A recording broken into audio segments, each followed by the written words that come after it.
Sama Sambuddhasa. Namo tassa bhagavato arahato sama Sambuddhasa. Namo tassa bhagavato arahato sama Sambuddhasa. Kalena dhamma sawanang eta manggala mutaman. Yang termuliakan Sang Buddha, Dhamma dan Sangha, yang berbahagia pimpinan puja bakti, para romo dan ramani yang hadir, panitia, pengurus wihara, serta Bapak Ibu, saudara-saudari semuanya. Selamat sore, Namo Buddhaya. Namo Buddhaya.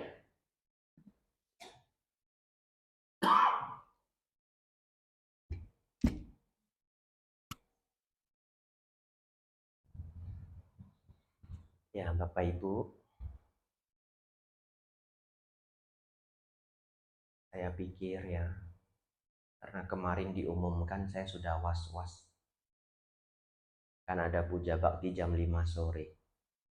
Coba kalau yang di sana mau datang setengah aja. Amsyong kita ya. Saya sudah mikir ini, gimana ini? Wah, rupanya yang datang pas ya. Ya, pas-pasan. Tadi juga saya kedinginan Bapak Ibu ya. Memang AC ini paling ribet. Kalau diturunin suhunya kedinginan. Kalau dinaikin kepanasan. Nanti panitia setel-setel aja ya. Kalau terlalu panas naikin ya. Mungkin tadi naikinnya kebanyakan ya didinginin gitu. Terserah panitia. Saya tadi hanya khawatir fan-nya saja. Ya, anginnya terlalu kencang. Tapi tidak apa-apa Bapak Ibu ya. Ini suhunya sudah sangat nyaman. Hari ini pelajaran terakhir saya untuk kedatangan kali ini. Saya ingin berbagi cara meditasi yang baik. Bapak Ibu dengar baik-baik. Ya, dengar baik-baik. Lalu nanti dipraktekkan di rumah. Yang belum pernah meditasi sama sekali, dengar baik-baik. Yang sudah sering meditasi, juga dengar baik-baik. Yang masih malas meditasi pun tidak apa-apa. Dengar aja baik-baik. Kenapa? Ya, satu ketika kan bisa saja kepengen meditasi. Betul ya? Caranya sudah tahu. Ya, caranya sudah tahu. Bapak Ibu Saudara, saya akan mulai dari kisah hidup beberapa orang. Sangat menarik. Kisah hidup yang pertama, orangnya masih hidup. Orang ini bernama Ray Dalio. Dia adalah orang terkaya di dunia urutan 50-an. Ya. Dan kekayaan itu dia ciptakan sendiri. Artinya dia bukan generasi ketiga, bukan generasi keempat. Ayahnya seorang penyanyi atau pemain piano jazz. Ya, pemain piano jazz kalau saya tidak keliru. Nah, jadi Anda bisa tebaklah pendapatan seorang piano jazz. Bukan artis. Ya. Bapak Ibu Saudara, hari ini sebagai orang terkaya urutan 50-an di dunia. Ya, orang terkaya di dunia. Apa maksudnya? Apa bedanya orang terkaya nomor 1 dengan nomor 100? Wong makannya cuma bisa 3 kali. Betul ya? Artinya apapun yang ingin dimiliki orang terkaya nomor 1. Yang terkaya nomor 100 mampu beli enggak? Mampu. Ya, mau pulau, mau yacht. Apa itu yacht? Kapal pesiar ya. Itu mainannya orang super kaya. Ya. Yacht. Bisa dia beli. Apapun yang nomor 1 bisa beli, nomor 100 bisa beli. Jadi bagi saya top 300 dunia samalah kayanya. Ya. Anda kumpulin orang terkaya di Indonesia top. top 200 samalah kayaknya, ya.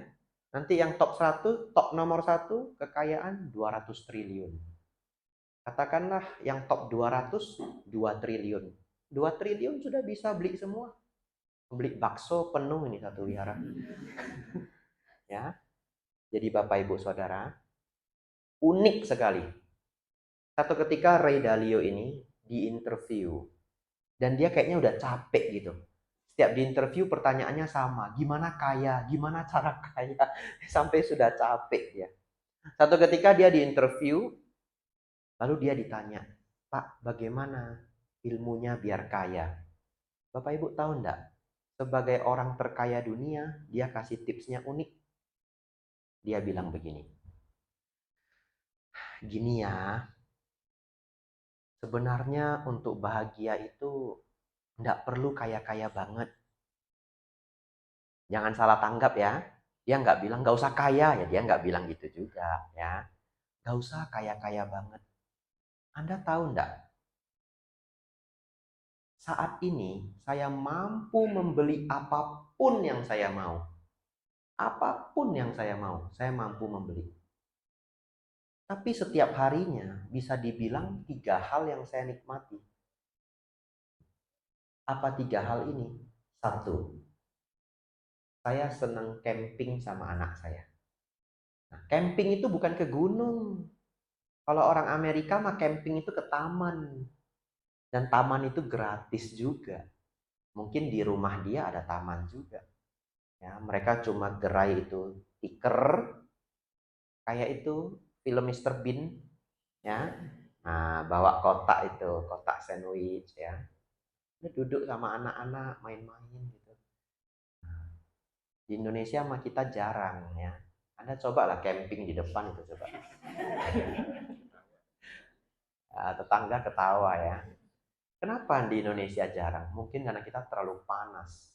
Ya, kendaraan yang lewat terlalu banyak. Seperti kalau di luar negeri jalan kaki, ya, nggak usah yang jauh-jauh. Thailand aja kita jalan kaki kemana-mana. Padahal panas negaranya. Anda tahu kenapa di Indonesia jarang jalan kaki kemana-mana? Deket aja naik motor. Sebenarnya bukan males, menurut saya. Kriminal terlalu tinggi. Cobalah jalan kaki. Ya. Kalau sekarang saya nggak tahu kalau di Palembang. Naik sepeda aja kerampokan Bapak Ibu. Ya. Jadi Bapak Ibu Saudara, kita kembali ke Ray Dalio. Kok jadi cerita kriminal ya? Nomor 1 apa? Camping sama keluarga dia. Nomor 2, reading books. Baca buku. Karena kalau dia tidak belajar sebanyak itu, mungkin hari ini dia bukan tidak mampu mencapai titik di mana dia dapat. Karena bisnis dia itu bisnis yang pakai otak. Bisnis itu kan ada yang pakai koneksi ya, ada yang pakai sistem, bisnis dia pakai otak. Ya, dia ngelola keuangan kayak di Indonesia Pak Sandiaga Uno. Ya. Jadi dia pengelola keuangan. Nah, jadi dia belajar tidak berhenti. Bapak Ibu Saudara, yang ketiga, ini klaimnya Ray Dalio.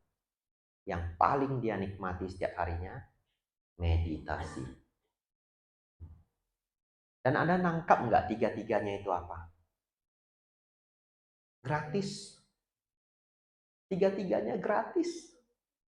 Jadi akhirnya dia menyadari bahwa setelah dia mampu membeli apapun yang dia inginkan, ternyata keseharian dia kembali pada hal-hal yang nggak terlalu mahal.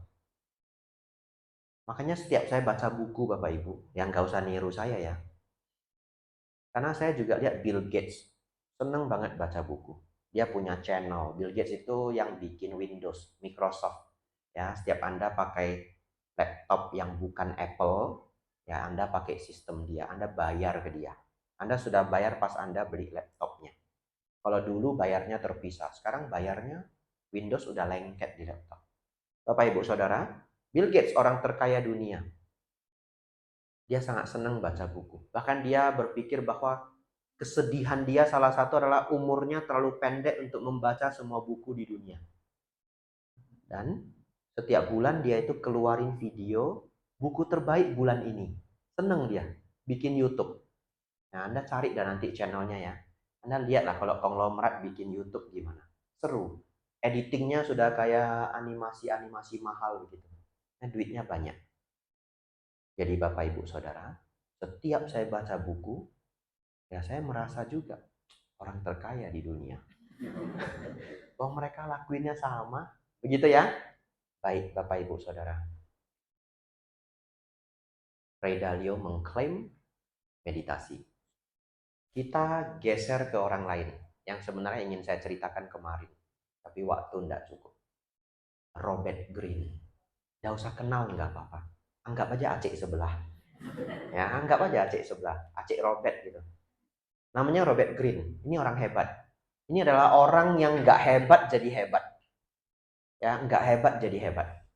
Dia itu kerja tunggang langgang, pindah-pindah kerjaan, kerjaannya tidak tinggi, pernah jadi guru bahasa, supir alat berat, lalu kalau nggak salah bahkan pernah kerja di restoran ya, kerja di perfilman kalau saya nggak salah, tunggang langgang ganti-ganti kerjaan tidak sukses.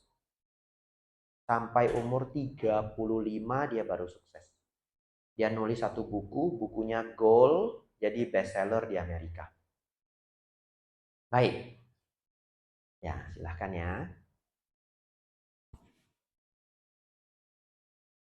Bapak Ibu Saudara, setelah itu karirnya terus melesat.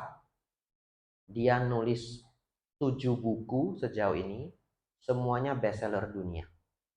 Sekarang dia sudah umur 50-an, hampir 60. Sehebat apa dia saat ini? Dia adalah penasehat untuk beberapa presiden di dunia. Sehebat itu dia. Gak mau ngasih tahu presidennya siapa. Juga penasehat untuk beberapa artis Hollywood. Nah, yang ini ketahuan satu. 50 Cent. Ya, penyanyi rapper sangat kaya raya di Amerika namanya 50 Cent. Karena satu ketika 50 Cent itu ditanya, siapa orang yang paling berpengaruh dalam hidupmu? Dia sebut Robert Greene. Baik, Bapak Ibu Saudara. Robert Greene mengaku selama 14 tahun terakhir, dia setiap hari meditasi tidak pernah putus. Kenapa? Karena itu sangat membantu hidupnya. Ini klaimnya seorang Robert Greene. Ya. Dia meditasi dengan teknik meditasi Zen. Yang mana meditasi Zen itu nanti tekniknya akan sangat mirip dengan yang kita pelajari di Theravada. Sangat mirip. Karena Zen itu artinya jana. Ya, Zen itu bahasa Jepangnya, bahasa Palinya jana. Jana ke Mandarin jadi Chan. Lalu ke bahasa Jepang jadi Zen. Ke bahasa Korea jadi Seon. Ke bahasa Hokkien jadi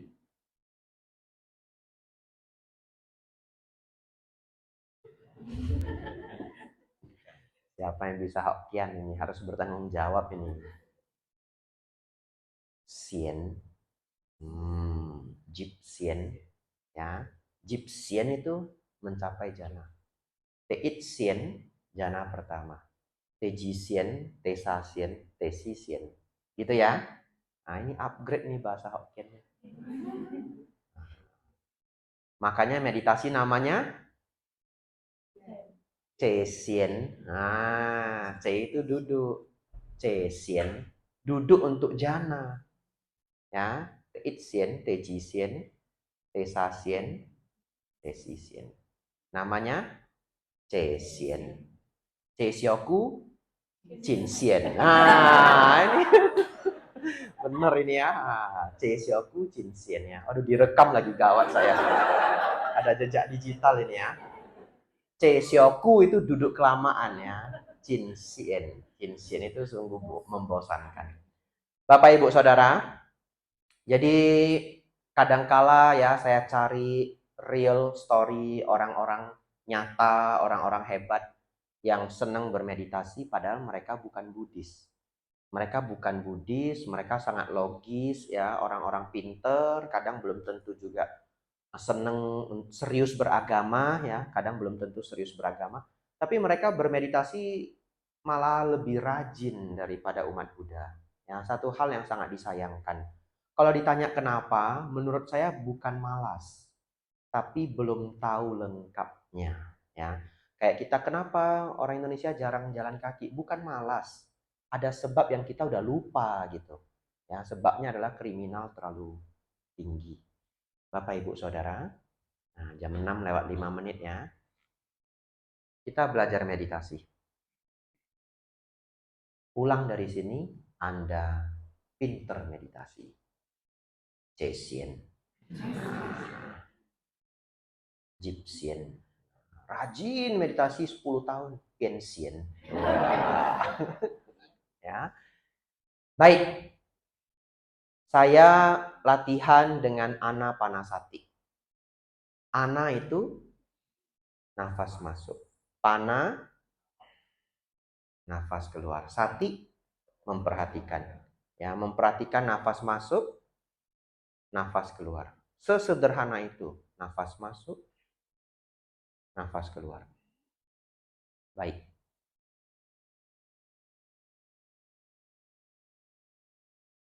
Pertanyaannya, apa hebatnya melihat nafas masuk, nafas keluar? Apa hebatnya? Baik, jawabannya adalah menenangkan pikiran. Lalu, saya ingin ajak Anda untuk berpikir, apa yang membuat pikiran tidak tenang? Bapak Ibu, bayangkan Bapak Ibu seseorang, ya, diri sendirilah, karena susah bayangin orang lain. Anda dapat masalah besar, tidak tahu itu masalah apa. Yang Anda pikirkan masalah yang Anda sudah pernah alami dan sudah Anda lewati. Masalah besar. Lalu malam Anda ingin tidur. Gampang tidur atau susah tidur? Kenapa? Pikirannya ribut, betul? Gak mau diem. Itu yang kita sebut pikirannya kacau. Kenapa kacau? Karena ribut. Sekarang kita mau latihan meditasi. Nama meditasinya samatha, meditasi ketenangan. Tekniknya apa? Kuijip kuicut, Anapanasati. Kalau tadi pikiran kacau karena ribut, pikiran tenang karena tidak ribut. Kan begitu ya? Antonim toh. Kalau kacau karena ribut. Kalau tenang karena tidak ribut. Tidak ribut namanya apa? Diem. Simpel ya? Kalau kacau, ribut. Kalau tenang, diam. Jadi meditasi itu samatha, meditasi ketenangan. Tujuannya apa? Mendiamkan pikiran. Karena selama ini kita pakai istilah tenang, enggak klop banget. Mendiamkan pikiran. Siapa yang pikirannya setiap hari ngomong ada? Semua ya? Semua. Apapun ya. Besok hari Senin. Senin masak apa? Semur ya. Ya, Senin masak apa? Mikir anak pengen makan apa. Saudara-saudari, oleh karena itu sesungguhnya tujuan awal bermeditasi adalah mendiamkan pikiran. Baik, prosesnya begini. Bagaimana mendiamkan pikiran? Maka Anda harus memperhatikan satu hal dan tidak membiarkan pikiran itu teralihkan. Ya, sebenarnya kalau fokus satu hal aja, nonton TV juga fokus. Ya, nonton TV itu fokus. Fokus. Kadang sampai orang rumah lewat kita nggak tahu. Itu kalau saya hari Minggu kecil nonton Doraemon itu. Beneran. Mama saya lewat saya nggak tahu. Tiba-tiba sudah pulang bawa sarapan, saya terkejut. Nanya berulang-ulang, "Mak, lu lewat? Lu lewat beneran, lu lewat?" Nah, mama saya bilang, "Beneran nggak? Lu nonton TV itu saking seriusnya, saya lewat kamu pun nggak tahu." Saya beneran nggak tahu loh. Itu terjadi beberapa kali dalam hidup saya. Sampai saya mikir jangan-jangan mama saya lewat lorong belakang. Ya, tapi dia pergi sarapan, beli sarapan ya harus naik motor ya. Pulang sudah bawa sarapan. Terkejut saya. Bapak Ibu Saudara, baik. Bahkan kalau kita nonton TV, ya fokus. Tapi pikiran masih ngomong nggak? Masih. Ya. Jengkel kali lihat satu orang ini. Nah, kalau nontonnya drama ya. Ya, Indosiar ya, tersanjung. Kan nggak ada. Ya, nah itu. Nah, jadi Anda nonton sih fokus, tapi di sini masih ngomel-ngomel juga. Kasihan sama pemeran utamanya. Nah, ketemu itu mertua nenek sihir ya. Nah, biasa begitu kalau sinetron-sinetron. Baik. Oleh karena itu kita harus mencari cara fokus di satu hal, tapi ini diem. Nah, oleh karena itu bukan nonton TV. Oleh karena itu bukan denger lagu. Denger lagu juga fokus. Tapi ini nggak diem. Bagaimana suruh ini diem? Maka Sang Buddha menggunakan teknik nafas masuk, nafas keluar. Kalau Anda, nah yang bagian ini fokus ya, yang bagian ini fokus. Hanya ada dua bagian yang berharga. Bagian ini sangat berharga. Kalau seseorang memperhatikan nafas itu, sejak titik pertama nafas itu masuk. Artinya kali pertama atau titik pertama kita narik. Ya, yang nggak ada suaranya sih. Ini sengaja saya kencengin aja. Ya, biar Anda bisa simulasi. Pertama kali nafas masuk Anda tahu. Pertama kali nafas keluar Anda tahu. Pertama kali masuk Anda tahu. Pertama kali keluar Anda tahu. Maka tanpa Anda sadari, Anda harus melihat seluruh nafas. Karena Anda harus jagain. Anda harus tahu pertama kali keluar, pertama kali masuk. Ini disebut menjaga pintu nafas. Mengetahui seluruh tubuh nafas. Dengan menjaga pintu nafas, kita jadi mengetahui seluruh tubuh nafas. Nah, nafas masuk, nafas keluar. Ini yang perlu dilakukan dalam meditasi nafas. Sejauh ini instruksinya sudah benar. Kalau Anda hanya pegang instruksi ini, Anda besok pergi ke hutan tidak mau pulang lagi, Anda mungkin mencapai jana keempat. Iya, hanya modal itu aja, nggak usah jauh-jauh. Gini aja. Tapi, fokus ya. Pertanyaan sejuta umat. Tapi Bante, pikiran saya kok nggak pernah diem ya? Ya, pikiran saya kok selalu mengembara ya? Nah, oleh karena itulah saya datang ke Palembang. Nggak ada di buku lain. Anda cari nanti. Ini mikirnya bertahun-tahun. Ya, ini mikirnya bertahun-tahun. Nggak ada di buku manapun. Ini ilmu mahal ini. Tak kasih gratis Bapak Ibu. Ya, biar saya mumet mikirnya. Bagi ke Bapak Ibu. Siap-siap ya. Sien itu apa? Jana. Ya. Teit sien jana 1. Teji sien jana 2. Baik. Saya akan jelaskan arti jana supaya Anda tangkep. Jana adalah begitu terpisah dari kesenangan indrawi, berpisah dari hal-hal yang tak bajik. Seseorang masuk dan berdiam di dalam konsentrasi tingkat pertama, jana pertama. Dengan hadirnya awal pemikiran, keberlanjutan pemikiran, kebahagiaan, kegiuran, dan konsentrasi yang bertahan. Ini bahasa kitab. Nggak usah hafal, saya sederhanakan. Begitu terpisah dari kesenangan indrawi, terpisah dari hal-hal yang tak bajik. Artinya, kalau Anda mau meditasi, buang semua pikiran buruk, betul? Kebencian, ya, nafsu, buang dulu, ya. Nah, baik. Yang jelek-jelek itu nggak datang. Bahasa palinya pancaniwarana, tapi nggak usah hafal, nanti jadi terlalu rumit. Ya, pokoknya kalau mau duduk meditasi, nggak boleh benci, nggak boleh nafsu, nggak boleh males, nggak boleh ragu ya. Pikirannya jangan sedang terlalu kacau, banyak masalah juga sebenarnya nggak bisa meditasi. Kalau sedang terlalu kacau, ya Anda dengar Dharma dulu. Ya, dengar ceramah Dharma. Baik. Lalu, masuk ke dalam konsentrasi tingkat pertama, hadir 5 hal. Ya.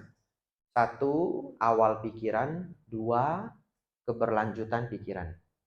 1 apa? Awal pikiran. 2 apa? Keberlanjutan pikiran. 3, kebahagiaan. 4, kegiuran. 5, konsentrasi yang bertahan. Eka gata. Fokus pada objek. Supaya simple, 3 ini mau saya buang dulu. Konsentrasi sudah pasti. Oke ya? Kita nggak usah mikir lagi, namanya meditasi pasti eka gata. Pikiran manunggal. Kita pinggirkan dulu. Kebahagiaan dan kegiuran, anggap aja pokoknya happy. Dua-dua ini kebahagiaan. 1 sukha, 1 piti. Meditasi muncul kebahagiaan. Oke? Kita pinggirin dulu. Maka yang kita bahas 2 ini. Awal pikiran dan keberlanjutan pikiran. Apa sih ini Bante? Baik. Awal pikiran itu adalah pikiran yang pertama kali muncul. Anda duduk, tiba-tiba muncul besok hari Senin. Itu awal pikiran. Bahasa palinya disebut witaka. Nggak usah hafal, nggak apa-apa. Pikiran itu lucu. Kalau muncul 1, dia beranak pinak. 1 jadi 5, 5 jadi 10, 10 jadi 1000. Besok hari Senin. Coba, tak tungguin 2 menit, pasti keluar macam-macam. Keluar ya. Nah, ini saya sudah keluar. Pulang besok saya ke Mendut. Wah, bahagia saya. Ini muncul ini. Ya, pesawat jam 9. Ini muncul ini. Tiba-tiba muncul nih, ketemu Bante Panyawaro. Muncul nih. Muncul lagi nih, gawat, belum kasih tahu supir. Saya beneran belum kasih tahu Pak supir. Nah, ini muncul terus. Pikiran awal beranak pinak. Setuju? Setuju ya? Baik. Pada jana pertama, witaka dan wicara melemah. Itu kuncinya. Hafal dulu ya. Jana pertama apa? Witaka wicara melemah. Witaka wicara melemah. Kalau hasilnya bahagia dan konsentrasi, udah kita skip dulu. Pastilah meditasi bahagia dan konsentrasi. Jadi kunci jana pertama adalah witaka wicara melemah. Kalau Anda dapat problem,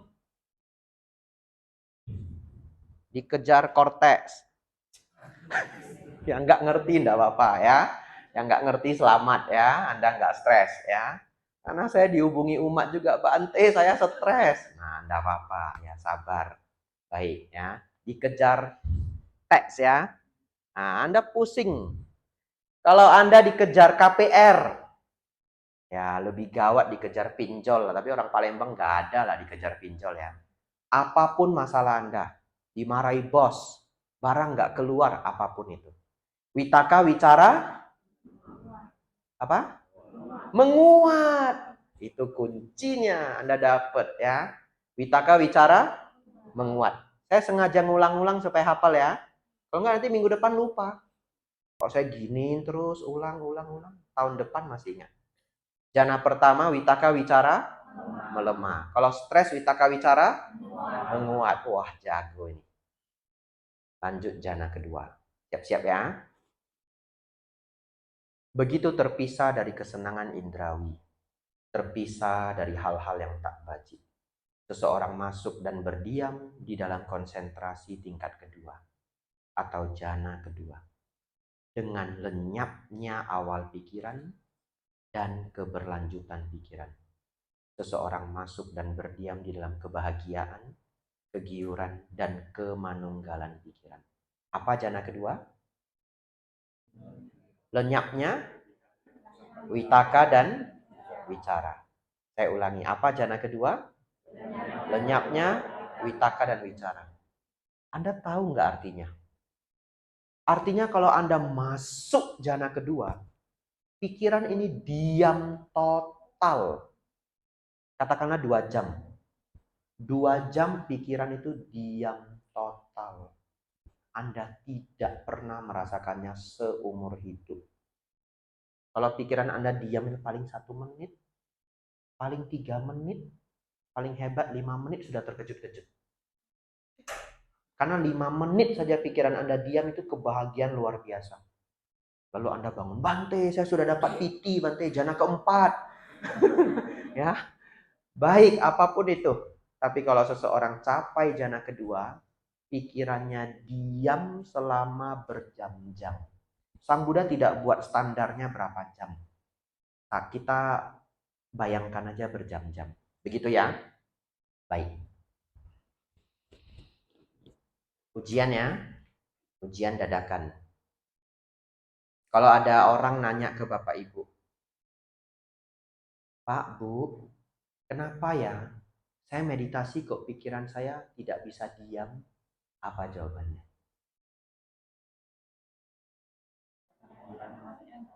Apa? Belum apa? Jana keberapa? Bukan. Kalau 1 melemah. Kan dia pengennya apa? Dia kepengennya pikiran tidak mengembara sama sekali. Betul ya? Itu yang Anda risaukan toh? Kenapa ya Bante, saya meditasi sudah 10 tahun di Sikadama Sriwijaya ini. Pikiran tak bisa tenang Bante. Kenapa ya? Tak nila Bante, 10 tahun. Ini kayaknya feng shui nggak bagus. Nah, ya. Bukan.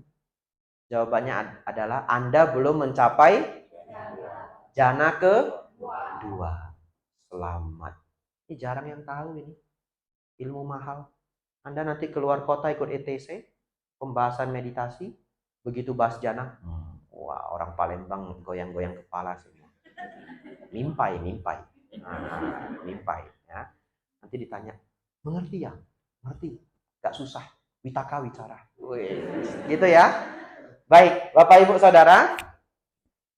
Jadi Bapak Ibu Saudara, sebenarnya meditasi samatha itu intinya cuma satu.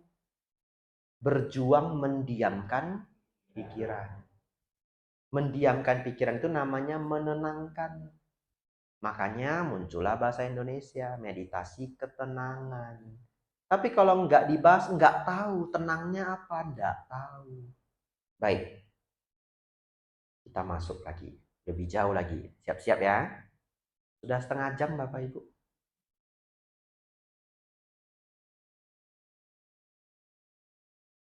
Oleh karena itu,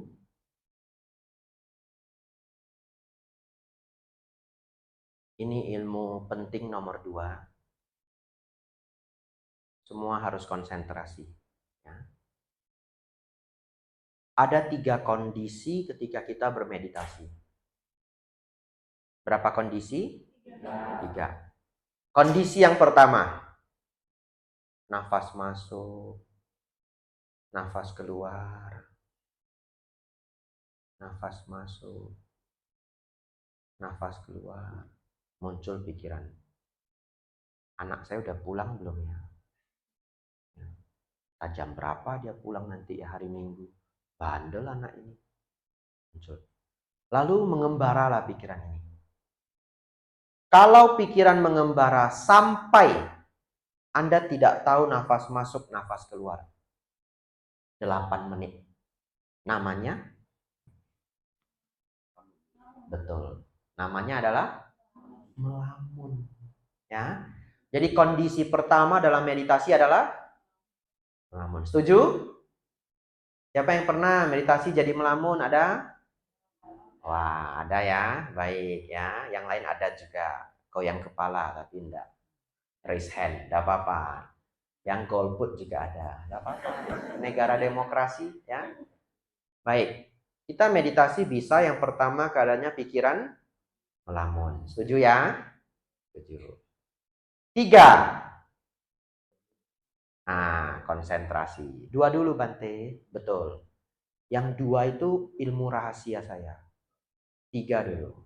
Ya. Minum dulu ya. Mau saya mikirnya lama, mau saya bagi juga mikir-mikir saya.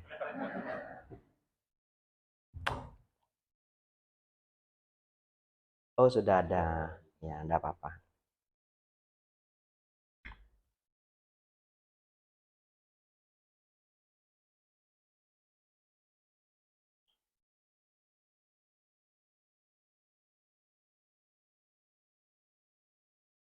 Bagi Anda yang senang bermeditasi, ulang malam ini, meditasi Anda berubah seumur hidup. Itu tantangan saya. Ya, nggak percaya ikut sampai habis. Nomor 3, kondisi jana kedua. Betul ya? Pikiran tidak mengembara sama sekali. Kalau nomor 1 kan ngembara, nggak pulang-pulang. Kalau ini pengembaraannya hilang. Awal pikiran lenyap, keberlanjutan pikiran lenyap. Ya. Jadi di pikiran kita itu ada 2 hal. Ya. Anak-anak keluar masuk nggak apa-apa. Bapak Ibu konsen ke saya. Ya, namanya anak-anak wajar. Yang penting tetap konsen ke saya. Nanti ada yang telat masuk nggak apa-apa. Ya, konsen ke saya. Baik. Nah, lupa ini. Diabetes juga saya ternyata ya. Baik. Bapak Ibu bayangkan, di dalam pikiran kita itu ada 2 hal. Satu, bagian yang ngobrol. Satu, yang mengeluarkan gambaran. Betul? Coba, bisa nggak bayangkan ada seekor kuda putih? Bisa? Bisa ya? Itu bagian visual. Ya. Tapi kalau saya nanya Anda 4 tambah 4, ada yang jawab di hati 8. Itu bagian audio. Anda ngobrol dengan diri sendiri, audio visual muncul. Baik, audio saya sebut suara hati. Visual saya sebut gambar pikiran. Bapak Ibu Saudara, pada saat kondisi ketiga adalah suara hati dan gambar pikiran ini tidak muncul sama sekali selama berjam-jam. Yang kita sebut jana kedua. Kondisi ketiga. Kondisi pertama melamun. Kondisi ketiga jana kedua. Baik. Bapak Ibu Saudara semua meditator pemula. Bisa enggak capai jana kedua di bulan pertama? Bisa? Enggak bisa. Kalau saya boleh kasih standar ya. Kalau Anda ingin capai jana kedua, saya kasih standar. Ini duga-dugaan saya. Standarnya itu 1 hari meditasi 6 jam, 15 tahun. Ya, kalau saya boleh kasih standar. Dari mana saya bikin standar ini? Gak ada. Nebak aja. Tapi karena saya punya kebiasaan, kalau mau belajar sesuatu itu saya tahu ini belajarnya mau berapa lama. Contoh, kalau saya lihat buku, saya bisa tahu ini baca 1 halaman 4 menit. Kalau dibaca pelan-pelan.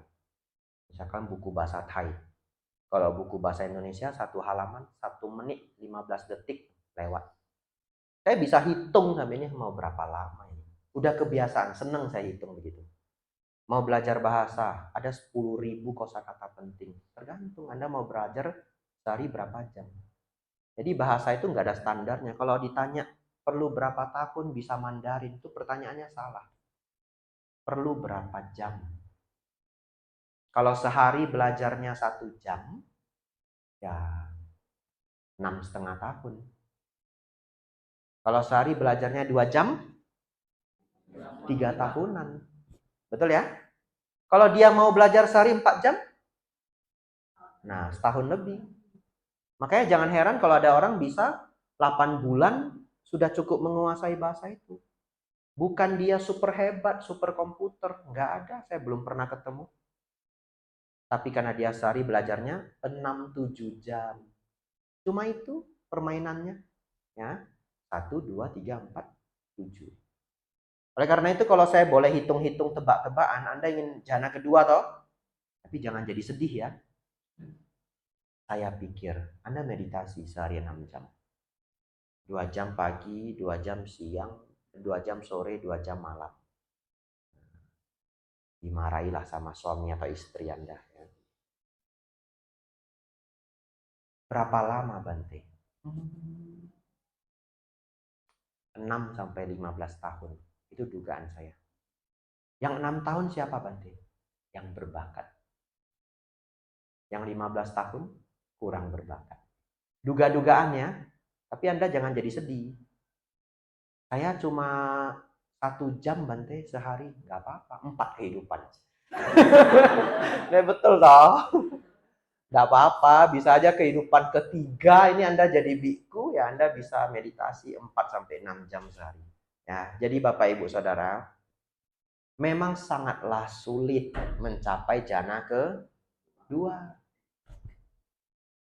Oleh karena itu, bagi meditator pemula, Anda berjuang mencapai kondisi kedua.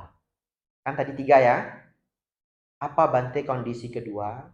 Bukan melamun, tapi belum jana kedua. Tapi bukan melamun. Apa maksudnya? Baik. Ini saya perlu Anda konsen. Saya minum dulu ya. Tapi saya perlu Anda konsen. Anda siapkan batin.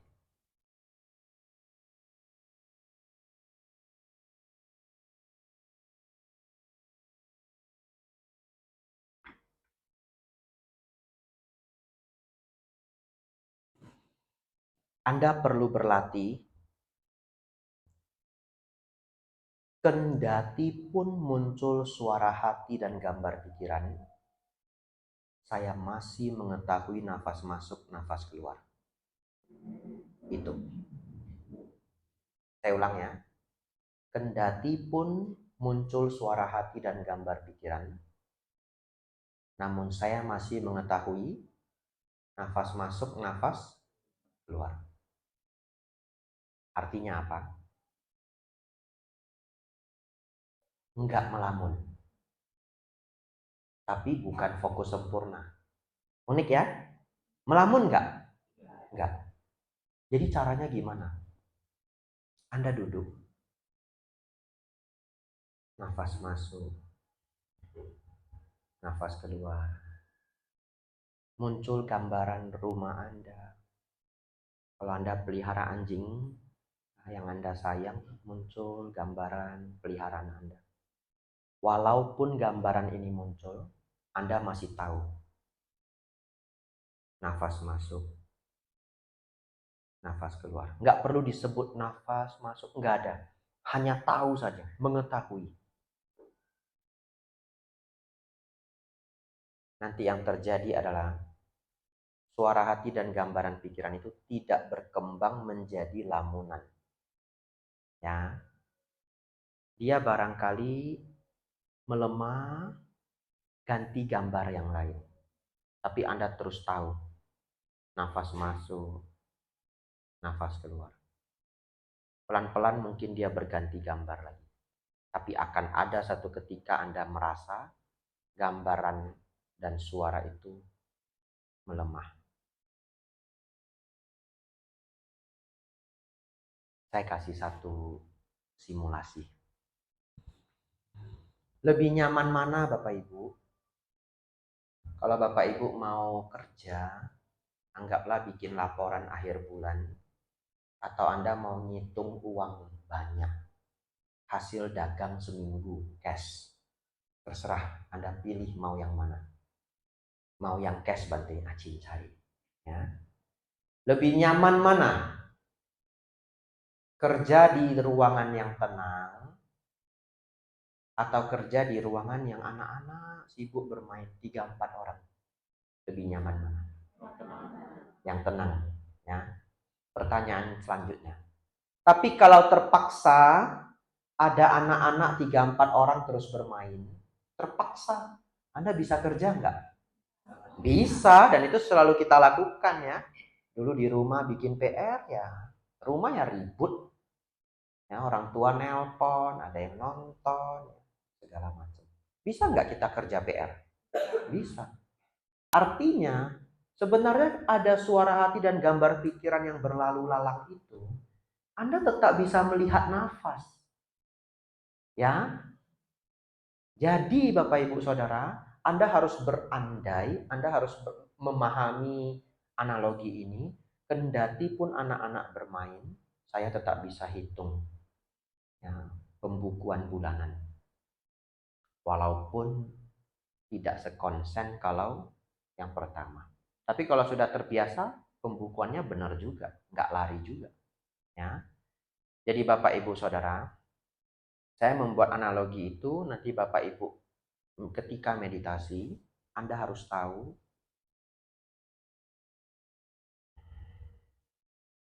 mengetahui nafas masuk, mengetahui nafas keluar. Kalau tiba-tiba muncul suara di gambar pikiran, jangan kesal sedikit pun. Tugas Anda hanya tahu nafas masuk, tahu nafas keluar.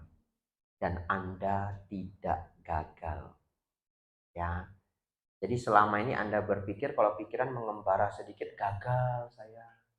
Pikiran belum tenang. Tidak. Anda tidak gagal. Anda berhasil.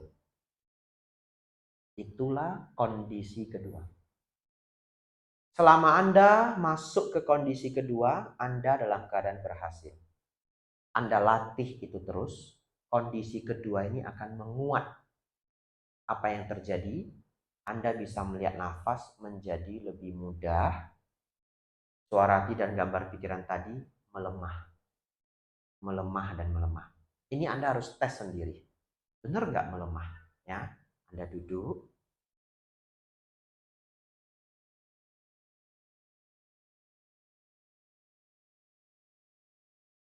Perhatikan batin sendiri. Kalau sampai satu standar, di mana pikiran itu melemah, muncul kebahagiaan. Selamat. Jana pertama. Mungkin seberkas jana pertama. Tapi prosesnya sudah benar. Dilatih terus, kebahagiaan ini akan meningkat. Sampai di satu standar, itulah yang Sang Buddha sebut sebagai jana pertama.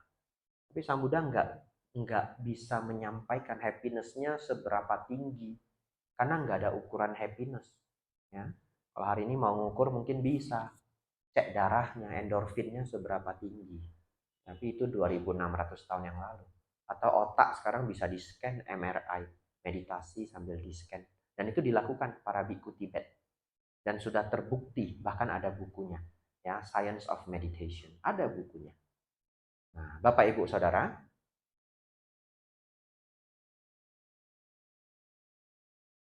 ketika ini dilatih terus, nanti pikiran akan menjadi diam, Anda masuk jana kedua. Baik, saya mau stop sebentar. Ada nggak yang bingung atau punya pertanyaan apa?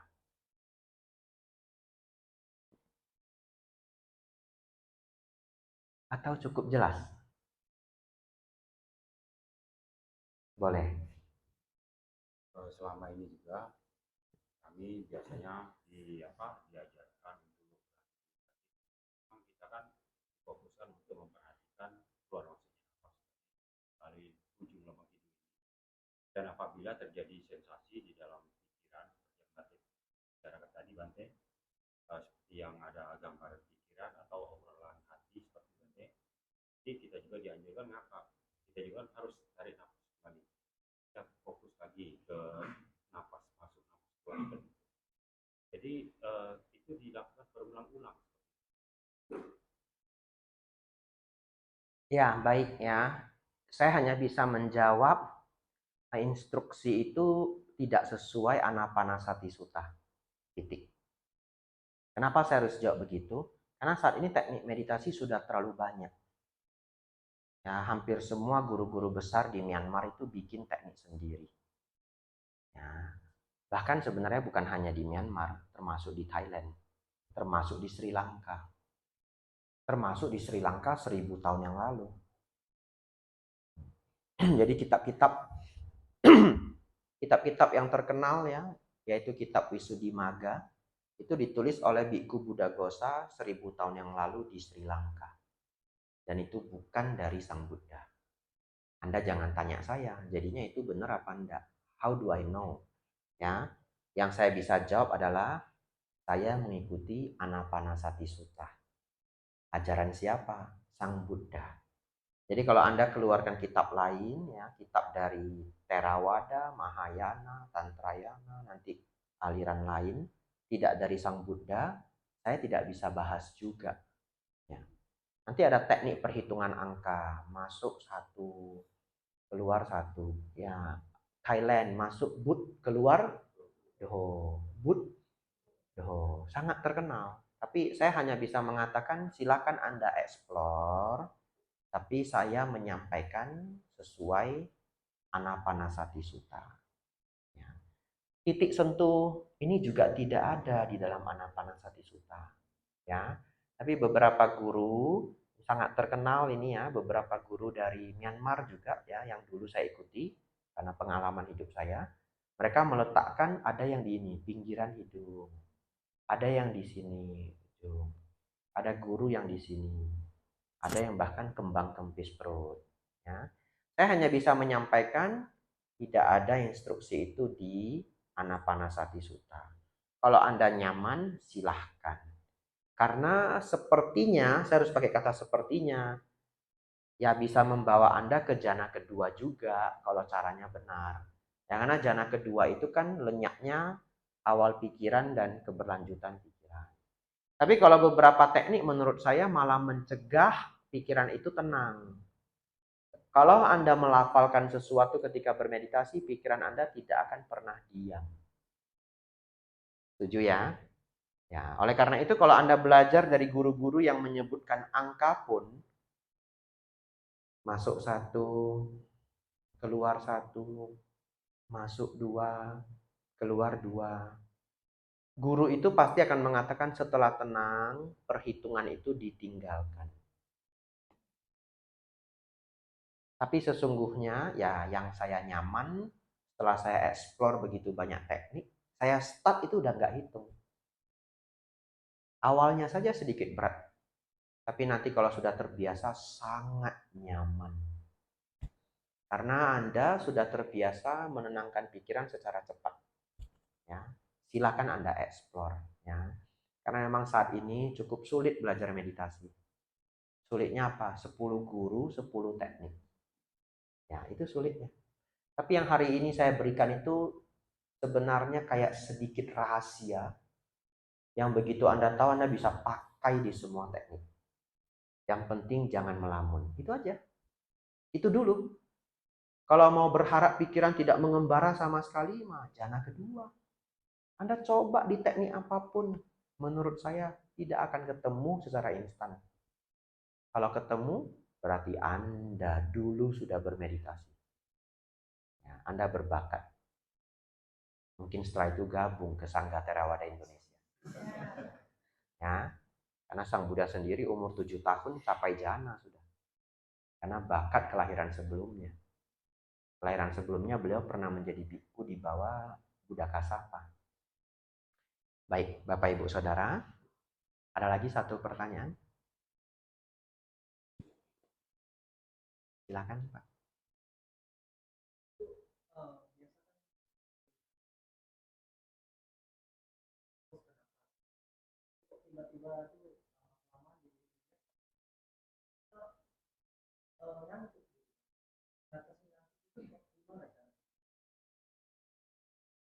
Baik, ngantuk itu adalah gangguan pemula sebenarnya.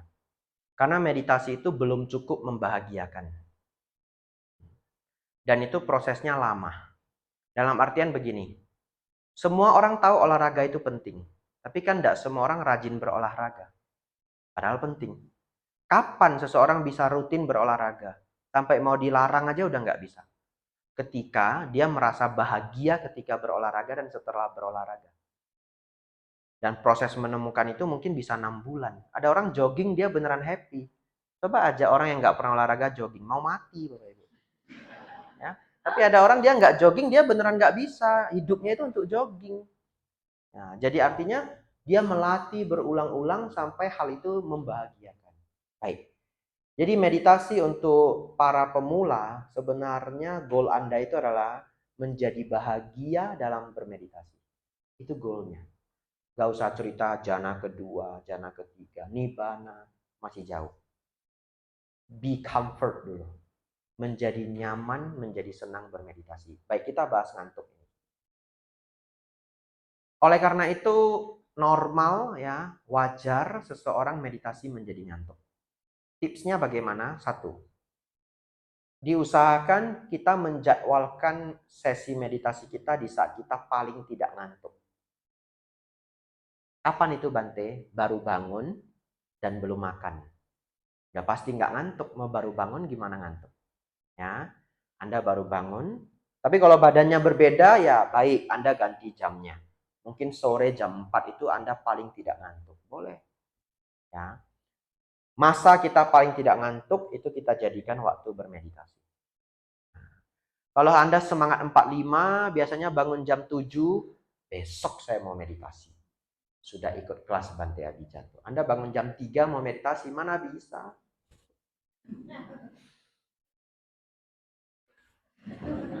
Ya. Jadi yang pertama pilih the best time. Untuk awal-awal latihan, nggak usah memaksakan diri, super ngantuk kita paksa meditasi. Nanti badan jadi semakin nggak suka meditasi. Ya. Pertama. Tips kedua, badan tegak. Ya, badannya tegak.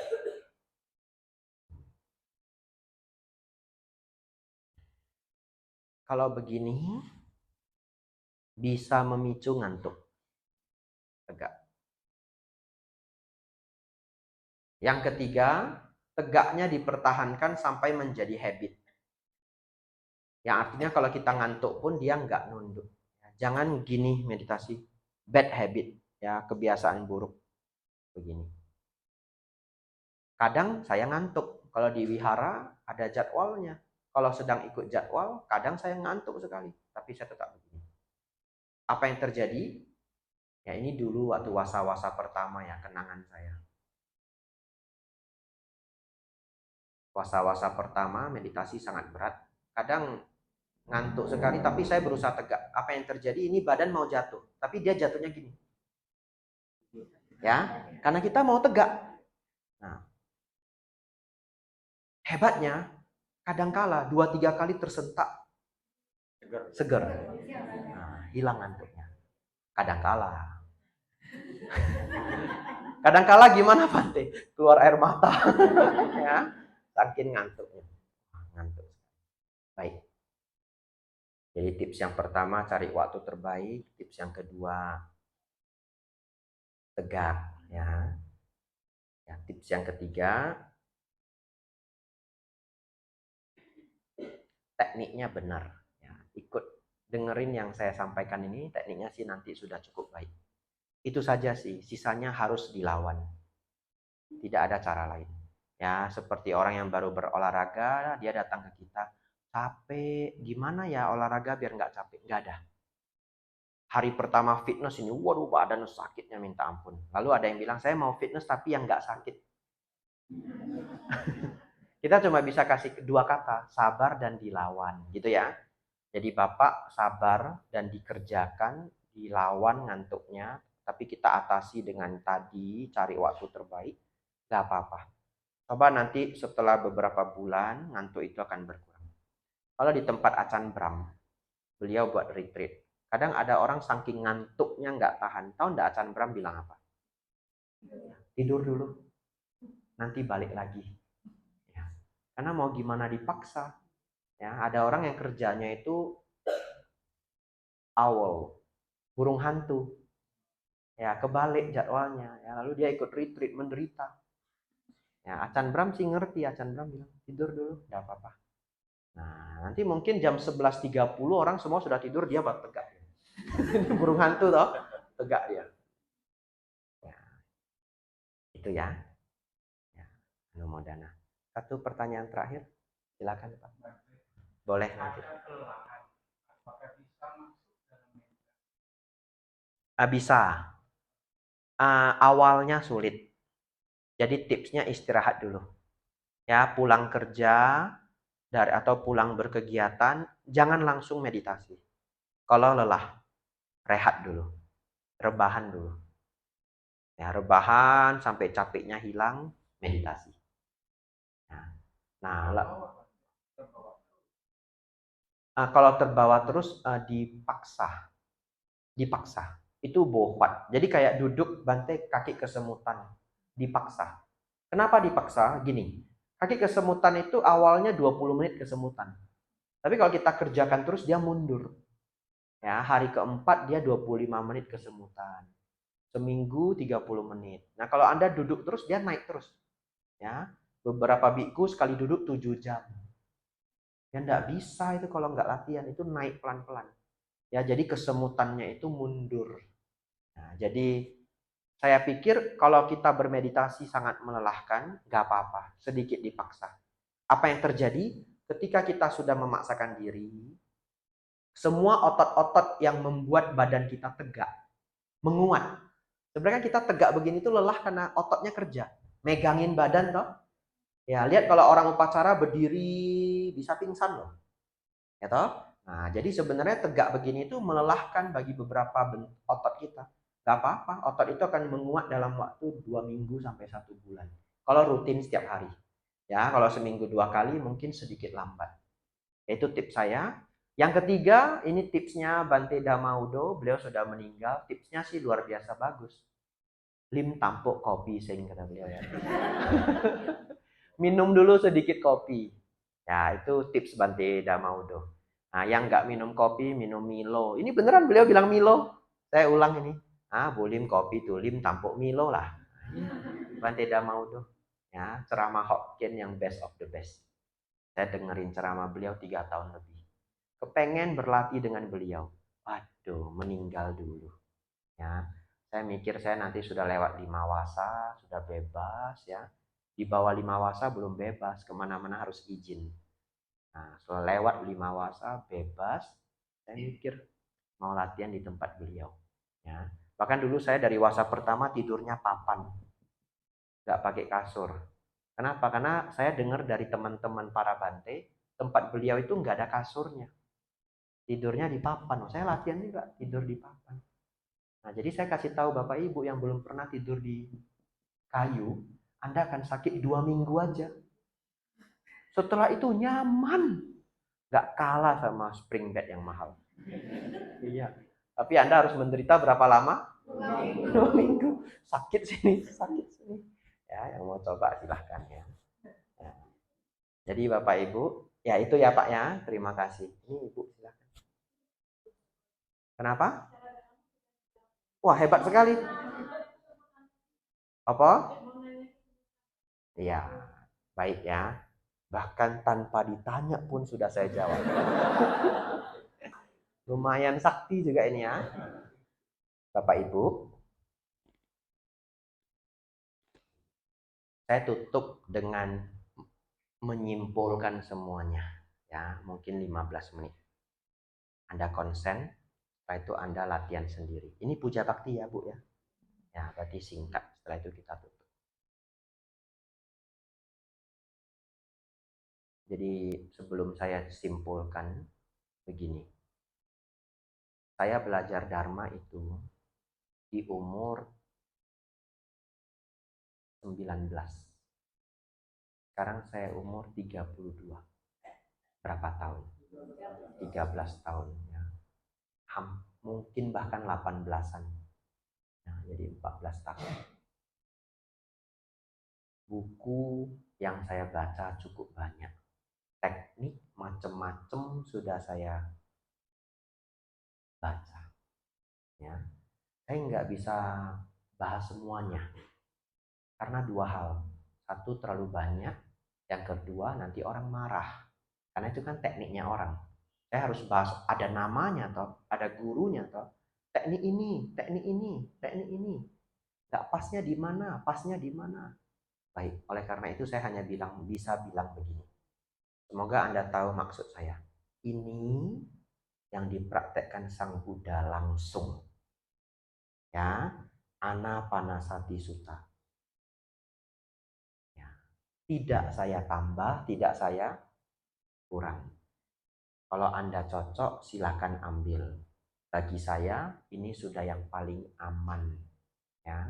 Bahkan saya pernah di satu wihara, Ada satu kepala wihara, Bante sangat senior, namanya harus saya rahasiakan. Beliau ngundang saya ngajar retreat, Bapak Ibu. Tapi minta saya pakai teknik orang lain. Ya, saya enggak mau. Saya bilang, maaf Bante, kalau saya mimpin, ya saya harus pakai Anapanasati Sang Buddha. Oh, enggak apa-apa, bisa belajar dulu ya. Ini ada rekamannya. Lalu setelah saya telusuri, teknik itu dari Belanda. Iya, jadi seorang pecinta spiritual, ya dia gabung-gabung teknik Buddhis, Hindu atau bagaimana saya tidak ngerti, muncullah teknik ini. Teknik apa Bante? Nggak berani saya sebut. Ya. Tapi ya enggak apa-apa, saya tolak aja. Ya, beliau mungkin ya agak stres sedikit, tapi ya enggak apa-apa. Jadi yang bisa saya sampaikan ini dari Sang Buddha. Kalau Anda cocok, latih terus. Ya, siap-siap ya. Anda duduk Bapak Ibu, kita duduk ya, saya peragakan.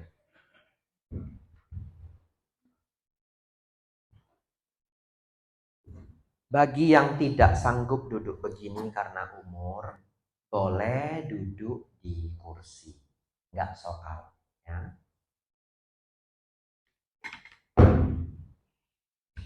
Jadi Bapak Ibu, kaki saya itu sebenarnya satu di depan, satu di belakang.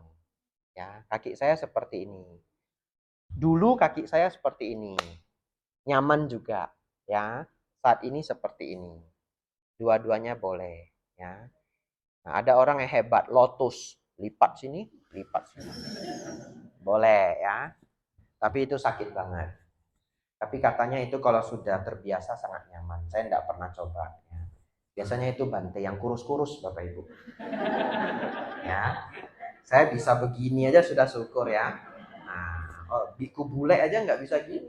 Biku bule mereka pakai kursi gitu ditinggiin. Nah, didesain khusus, keren juga. Yang kemarin ke Wat Panana Chat saya lihat, hebat ini ada kursinya. Ya, orang bule nggak bisa begini. Orang bule itu kalau duduk gini ininya nggak bisa rata, nggak tahu kenapa. Naik. Jadi konstruksinya berbeda mungkin ya. Baik, Bapak Ibu Saudara, saya seperti ini ya. Biasanya kiri di depan, kanan di belakang. Tapi itu saya, Anda nggak usah ikut juga. Anda cari nyamannya Anda. Tangan itu nggak soal ya. Mau gini, mau gini, mau gini. Nggak ada keajaiban di tangan ini, nggak ada. Ya. Saya biasanya kanan di atas, kiri di bawah. Ya. Kadang jempol saya satuin, tapi saya nggak pernah gini, saya jatuhin ke bawah. Kadang jempolnya nyatu, kadang juga lepas. Ya enggak apa-apa. Yang penting relax ya. Jadi ini. Nah, badan tegak. Saya punya satu kebiasaan lagi. Sebelum mulai saya tarik nafas panjang, relax dan mendalam.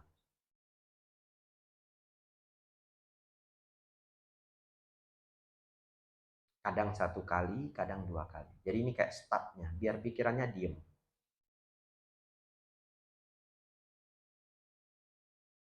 Tidak sekencang ini juga, ya ini simulasi aja. Lalu Bapak Ibu, saya mulai. Mengetahui nafas masuk, mengetahui nafas keluar. Saya tidak menggunakan titik sentuh. Kalau pikiran, kalau nafas kita masuk, enggak mungkin badan kita enggak tahu. Ya, tidak mungkin. Mana masa nafas masuk badan enggak tahu. Ya, jadi tidak ada titik sentuh di saya. Tubuh hanya mengetahui. Nafas masuk, nafas keluar.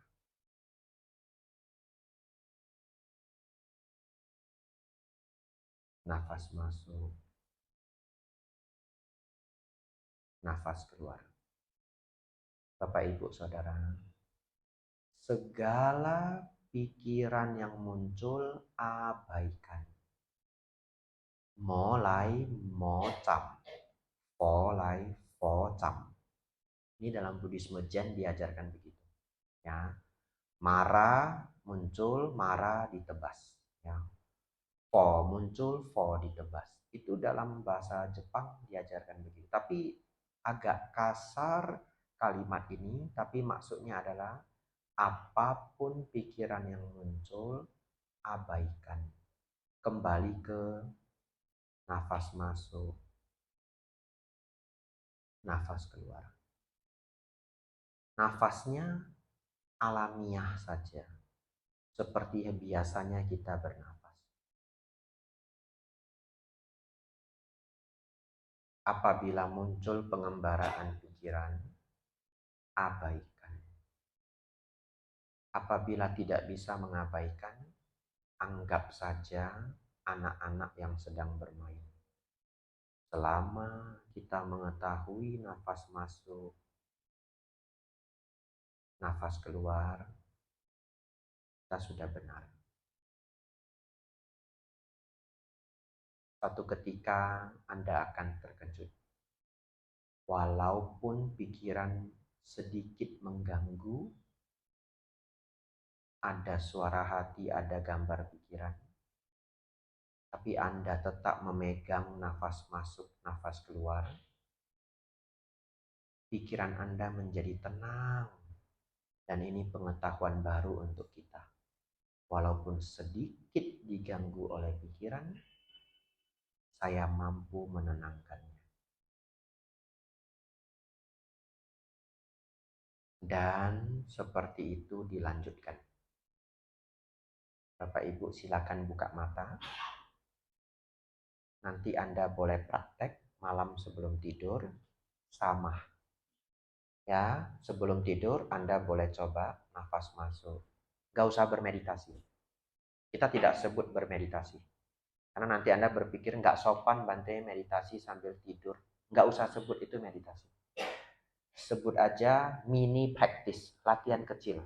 Ya, nafas masuk, nafas keluar. Dan pikiran mengembara itu nggak perlu dianggap gangguan. Karena kan latihan kecil, mini practice, latihan mini. Nafas masuk, nafas keluar. Pikiran muncul, nggak apa-apa, sama sekali nggak apa-apa. Yang tugas kita adalah selama saya masih mengetahui nafas masuk, nafas keluar, pikiran-pikiran yang menjadi dekorasi itu enggak apa-apa. Anda mudah-mudahan bisa nangkep yang saya maksud. Anda tetap bisa rileks walaupun ada gambar pikiran. Jawabannya selamat. Anda menemukan satu skill baru. Anda boleh menamainya menenangkan pikiran separuh. Ya. Dan akhirnya apa? Ketiduran. Iya, karena mau tidur toh. Nanti kalau ketiduran gimana? Ya bagus, memang mau tidur. Ya. Kalau nggak bisa tidur gimana? Lanjut sampai arahan. Ya. Itu win-win solution. Ya, itu hebat banget itu. Makanya kalau malam nggak bisa tidur itu aja. Kalau ketiduran, bagus. Nggak ketiduran, arahan. Anumodana semuanya. Semoga membawa inspirasi untuk Bapak Ibu semuanya. Sabi sata bawantu sukitata. Semoga semua makhluk hidup berbahagia.